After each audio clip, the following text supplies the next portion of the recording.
You are listening to The Black Landscape with Andrea Spearman, where Black excellence is always trending. Welcome back. I am your host, Andrea Spearman, and this is The Black Landscape, where we engage with emerging and established Black leaders here in the San Francisco Bay Area. I'm Andrea, and I'm a light-skinned Black woman with dark brown curly hair, currently under a beautiful Black head wrap with blue, green, red, and yellow pattern shapes. And I'm also wearing my Black and brown glasses. Today, we're here with the man of the hour, Pendarvis Harshaw. Please describe yourself to our listeners. I am a short Black man, brown skin, Black hat, A's hat, black and white, wearing a very comfortable hoodie that I've fallen in love with, which is off-white. And I'm happy to be here. I'm excited for this conversation. Yes, we're so excited to have you here with us. So, Penn, if I can call you, as a native Baydestrian, tell us about your background. Where'd you grow up? I lived on all three corners of the town. So originally born in Columbus, Ohio, but moved to Oakland when I was 3. So I don't know anything about the town. And I've lived in the flatlands, on the hillside, east, west, north. It was my time spent hanging out in the Dubs as a teenager that really influenced me. From there, I literally caught the bus to youth radio and to these youth programs that really helped launch my career. And I'm so thankful for all the lessons I learned in the town, from in schools to on streets to in youth centers. And so that's where I was made. Absolutely. And so why do you think your parents moved to the Bay? Columbus, Ohio, but like what brought them here? Were they originally from here? No. My mother was getting away from my father. He was abusive. And so my mother. I'm sorry to hear that. No. But it's a healthy story in the fact that she got out of there, and as an adult now, as a father, I fully understand the decisions that were made. And, as a kid, you want your dad around, and now as an adult, again, as a father, and understanding what it takes to be a full-time father, and not only abusive in terms of relationships or the people around you, but he was abusing himself. And that's no place to have a child around. And so my mother moved to Oakland. My aunt was already out here, as well as my stepfather, who my mom knew, and they eventually became an item. And they owned a Black janitorial business that was relatively successful in the early 90s called Ultra Janitorial System, cleaning some pretty major places. And so I got a chance to see the behind the scenes of a lot of stuff in Oakland as a little kid. Black entrepreneurs. There you go. Yeah. See? And was that a major influence for you to somewhat get on this journey? Oh, for sure. There's the entrepreneurship and seeing that. And then there's that whole, I won't say romanticizing, but you see your mother, she's beautiful. You don't want her cleaning floors. And so you start working harder. And I got an opportunity to go to this private school in high school. And I took that seriously because I realized this could be my ticket to get my mom out of her position. I love that. There's something about that mother-son relationship that a lot of people have. And it's always that, you always see that, like, especially in sports, they be like, this one's for you, mom, or hey, mom. It's always that mother-son relationship that's so special. Yeah, it is. And I have an older sister as well. And her relationship with my mother is drastically different, And so it's all love, but it's just different. Mm-hmm. Tell us more. You said, private school for high school. Is that where your storytelling journey began with the written word? Yeah, it really starts with the Oakland Oratorical Fest in like first grade, kindergarten. Langston Hughes' poem, delivering that at the the Kaiser Auditorium by the lake. Yes. And I remember seeing a picture of my class in the newspaper. And I was like, what? It could take us there. And years later, I got into poetry. I went to Edna Brewer for middle school, and poetry turned into rapping and capping, roasting folks. Right. And then essay writing. And the essay writing is what got me into a nonprofit called A Better Chance. And A Better Chance essentially takes kids from the neighborhood and puts them in private schools or college preparatory schools. And so I went to the school called Athenian, which is out in Danville. Which is exactly. It's at the foot of Mount Diablo, way out in the suburbs of the East Bay. And it gave me an opportunity to see more than, at the time of going to Athenian, I thought that the suburbs were Lakeshore. I thought the suburbs were, Piedmont. And then I saw the real suburbs. I was like, oh, this is mind blowing. And then it built up that muscle of getting up every morning to catch the bus to the BART, catch the BART to the big yellow bus that takes me out to the suburbs. Yes. Dealing with white kids who don't know anything about my culture, and having a way to express it. I'm really thankful at that time. I didn't like it at back in the day. I wanted to be with my partners. I wanted to go to Tech or Oakland High, but it paid dividends. Oh yeah, I'm sure. And there's nothing like that like 3-point, 4-point travel trying to get somewhere. It's like I gotta walk to the bus, then bus to the BART, then BART to the bus. Right. And as a 14-year-old, right, you have to right. Yeah. Stamina. So, thinking ahead. But being prepared, not losing your backpack, not getting lost on days. I started smoking early, so I would like smoke before school. But being young and responsible enough to still cat off, but still handle my stuff. Like 10% catting off, 90% doing what I need to do. Exactly.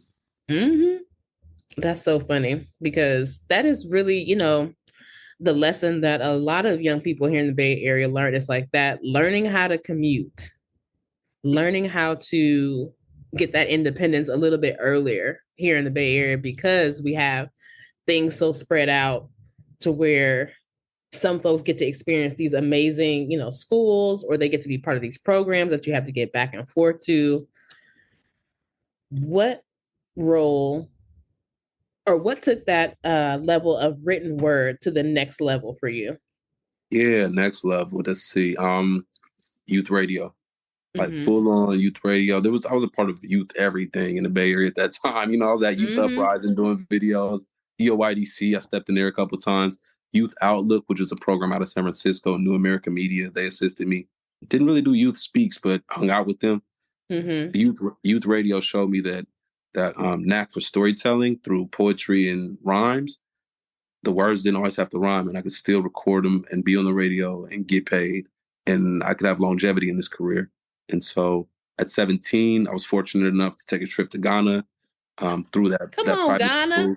Yeah. And so, but you can imagine seeing, like, leaving the Dubs, going to, to Ghana, and then comparing like what they're doing in Ghana to what me and my partners would do, hanging out by the Manzanita Center. Like, oh, dang, okay, they ain't too different. Like, it's dance, it's dark liquor, it's drums. You know what I'm saying? Like, not the dark liquor. So I ended up writing a piece comparing what I saw of home to what I saw in the homeland. And that piece played on National Public Radio. It got me a scholarship. It made me, like, I knew journalism was a career path, but now I could actualize it. I was in it. How did photography come into that? I had always been doing photography. I'm laughing. I started off, we grew up in that era of like disposable cameras. Yep. And so I would have the disposable cameras, and like the last 10 shots, I would just take shots of power lines just to get through the reel, and then send them to Walgreens, and my mom would get them back and be like, bro, what are you doing? Like, what is this? Taking photos. So now she sees my photos and she's like, I'm glad it paid off, because man, what the hell? She was very concerned. Exactly. Are you seeing stuff? What is like, you okay, beloved? Beloved. But yeah, photography. I got my first camera around age.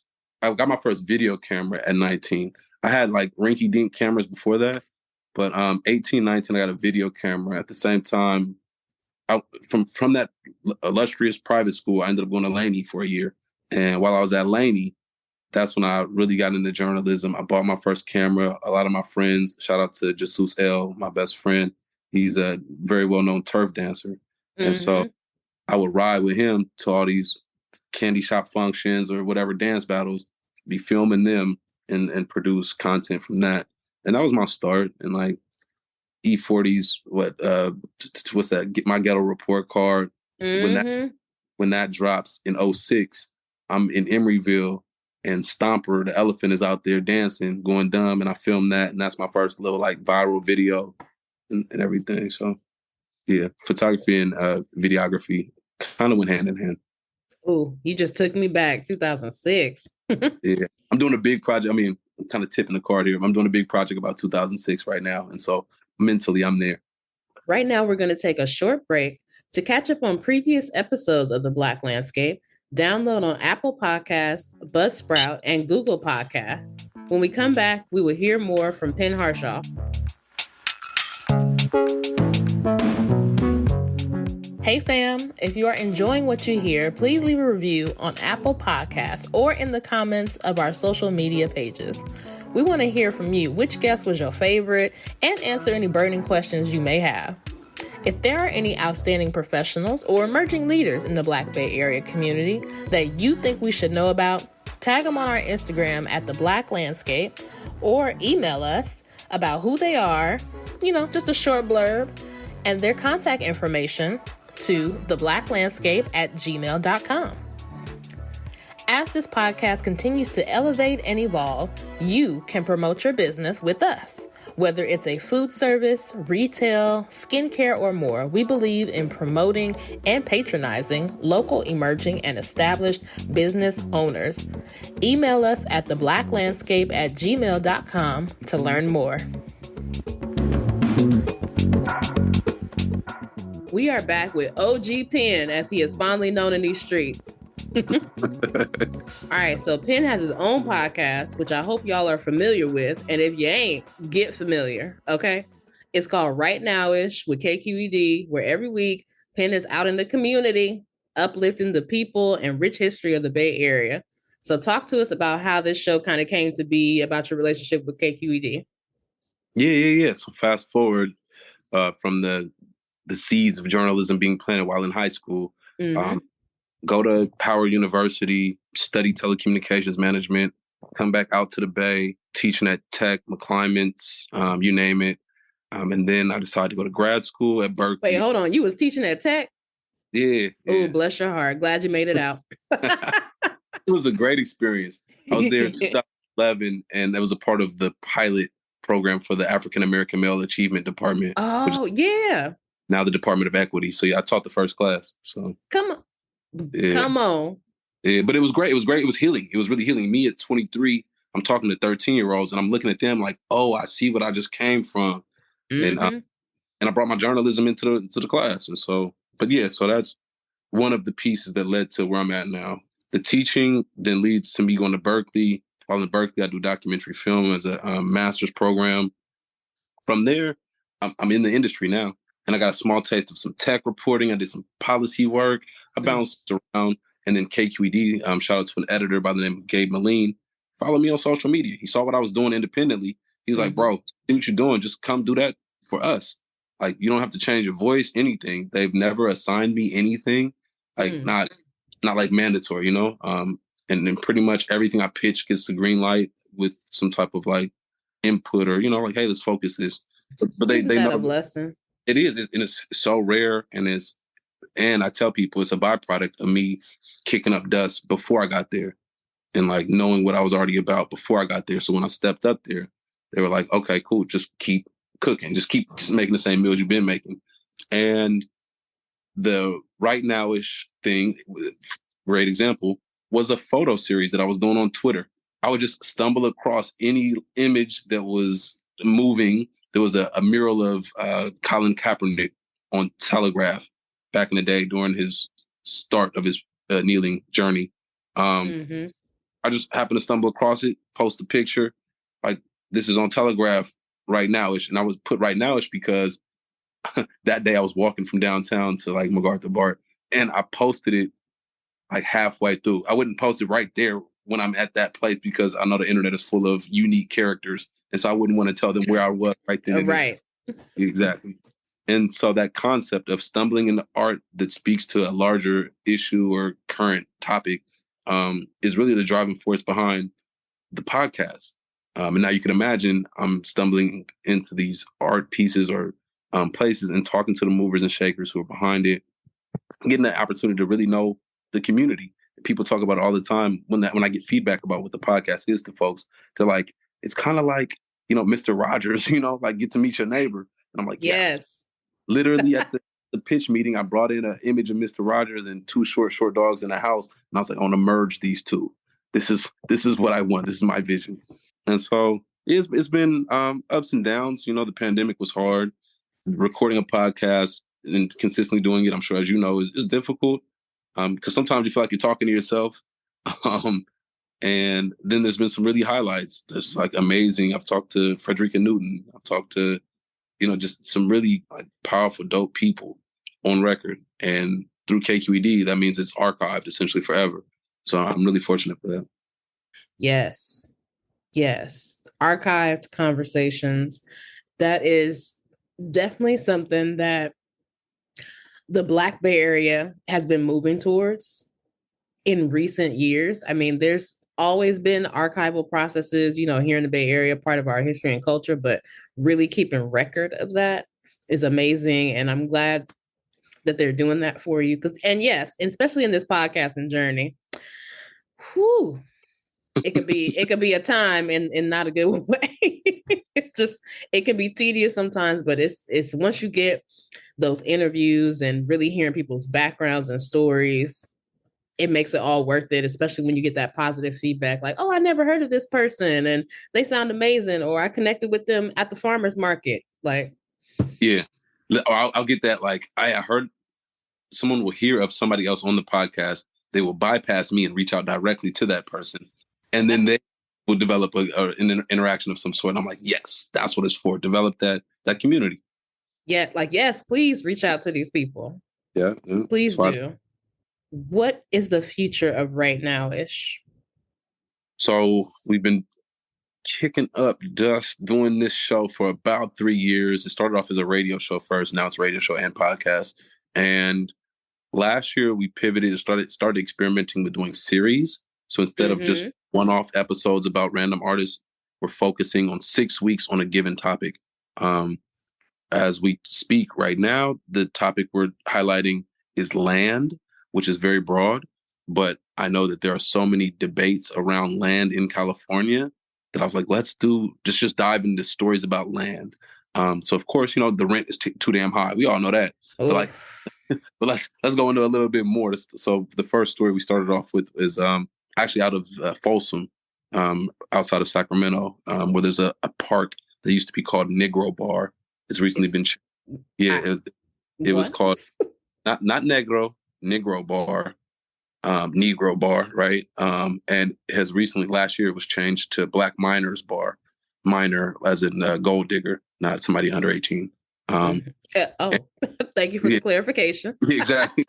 N-E-R. Yeah, exactly. And then talking to the historians who are doing the research to tell us why this change is significant and also why it's not permanent. It's a temporary change because people don't know the real history of this land of like, yes, there were Black miners there, but there were also, if there were miners, that means that there were people in industry who weren't miners supporting the miners. There were axe pick sellers or people, people who had to make food. I'm sure there was a church there. If you know anything about Black folks, there was a church there. Always. So you know what I'm saying? So that research is still being done, but because it had been overlooked for, decades, people just called it Negro Bar because that's what the white folks used to call it back in the day because that's where the Black folks would pan for gold. That's the first story in our land series. We also talked to somebody who's growing a vineyard in San Francisco. There's an indigenous group who's fighting to get land back in the South Bay. Just kind of cross-section of stories about land in Northern California. So that's just an example of this series concept that we're doing. And the real thing I'm excited about for Rightnowish in the future, later this year, as a part of our celebration of 50 plus years of hip hop history in the Bay Area, I'm doing a deep dive into the year 2006. And 2006 was a remarkable year, man. It's beautiful. It's beautiful because, Tell Me When to Go comes out, Blow the Whistle comes out, Messy Marv is doing numbers. There's Bathgate. There's just so many artists. Keisha Cole is coming. She's still hot, but 05 is really her year where she blows. Guapale is still slapping, even though it comes out in 02 with Closer, but she's still obviously running things R&B wise. So there's a lot of elements at play. And people have this misconception that the hyphy movement, quote unquote, was goofy and funny and just clown shit. And I'm like, nah, all that celebration and dancing and drug doing and hopping on cars and stuff, that came out of pain. Like you're at the sideshow swinging your car and there's an RIP pamphlet for your partner who died on the dashboard of your car. Like there's a lot of pain behind that Hennessy, you know? So talking about the homicide rate of that time period and some of the institutional things that created the environment of '06. And so I just did the first couple interviews this week, and that series comes out in October or fall of this year. All right. Yeah. That was a time, those mid to late 2000s. Yeah. It was back when we were young. Younger, still young. Yeah, I'm excited for that. I think a lot of people are going to gravitate toward it, and to take it a step further, in the large scope of hip hop and what like hip hop comes out of the Bronx, and people looking for an alternative to lack of institutional investment in their community, and the gangs of that area played a huge part in creating the hip hop that we know and love. And so let's look at another iteration of that same circumstance and how the 3-letter gangs, the STIs of back in the day, you know, scandalous type individuals and all of that, you know what I'm saying, played a part in the hyphy movement and wearing peacoats and dreads and all that stuff. So yeah, we're going to talk about it. Awesome. Yes. Our history needs to be reviewed and recollected and archived. I'm looking forward to this series. You have such an investment in history and historical realness and authenticity. Is that how the book OG Told Me came about? Talking to elders, talking to people in the community? Yeah, I think it the book is like an explanation as to why I did this photo essay. So for 5 years, I did the photo essay, OG Told Me, where I would just straight go up to OGs. And this could be a bus driver, the drunk dude on the corner, the dude with the clean cougar who just be posted. You know what I'm saying? Like any elder Black men, and ask them if they could share their wisdom based on their life's experience with young people. What would they say? And I take a photo and post it on Tumblr with their quote. And I was teaching that African American male achievement class at that time. And it was an opportunity for these young homies to get to know these elders who are out in the community using the internet to do something about this generational divide. And it was tight. It got a lot of buzz, but people always ask me, like, why am I doing this project? And I was like, let me explain to you how I grew up. And so growing up without a father in the household, not only myself, but all of my partners who I kicked it with, 7 out of 8 of my closest friends grew up without fathers in the household. And we all subliminally, or maybe even intentionally, will go out and try to soak up game or just how to roll a blunt, how to crease your jeans, because we were creasing our jeans back in the day. But like, but how to do these things that the older brothers would do. And so I had to write. It's OG Told Me the book is 12 essays of me and my partners going out, chasing girls, bumping our heads, and some older dude being like, "Hey, youngster, stop messing up." Essentially, you know, here's a lesson. And yeah, I like philosophy. So I think it's more about philosophy than history. And it's that, you know, if Black lives matter, as Black philosophy should matter as well. Yes, absolutely. Yeah. Are those pictures still up on Tumblr right now? Yeah, ogtoldme.com is still a thing. ogtoldme.tumblr.com is still a thing. And I did it just because I felt the need to. And I didn't realize it at the time, but there's a lot more archive than just the people. Like if you look at the background of the photos, so much of the landscape of the town has changed. And so it's an opportunity to look back at how the lake looked before they did the redevelopment on that south end, you know, or how West Oakland looked before some new houses popped up. And I really appreciate younger me for doing that and just hopping on my bike, riding around and talking to cats. Well, it was so wonderful getting to know you better, Penn. You are such an amazing person, community leader. Thank you. No, thank you for this opportunity. It's good to cross your path the other day too, like in real life, right? Yes. And yeah, thank you. Thank you, community leader. No, I like service leader. I Yeah, like come on, service. Yes. doing the service first. And if y'all gonna praise me, like if anything gets praised, it's the fact that the service is making people happy. And that ain't even about me, it's about the work. So yeah. So thank you for acknowledging the work. Thank you for your work. And yeah, looking forward to crossing your path again in these streets. Absolutely. Tell our audience where they can find you. Sure. I'm on Twitter and Instagram way too much. You can find me at OG Penn, OGPENN on both of those. And if you're in the email, it's ogpen@gmail. Those are the best ways to contact me. And then all of my work, majority of my work is on KQED's website. You can just look up Pendarvis Harshaw KQED, as well as a project we didn't mention about formerly incarcerated lifers who gotten out of prison and are reentering society. That project is called Facing Life, and that can be found at facing.life. Really proud of that project, so please check that out. All right, y'all heard it here. Penn's links will be in the captions / show notes, as well as our sponsors. Tap in and support Black voices, Black businesses, Blackness, blackity, black, black, black. Thank you all out there for listening and supporting another season. This has been another episode of The Black Landscape, where Black excellence is always trending.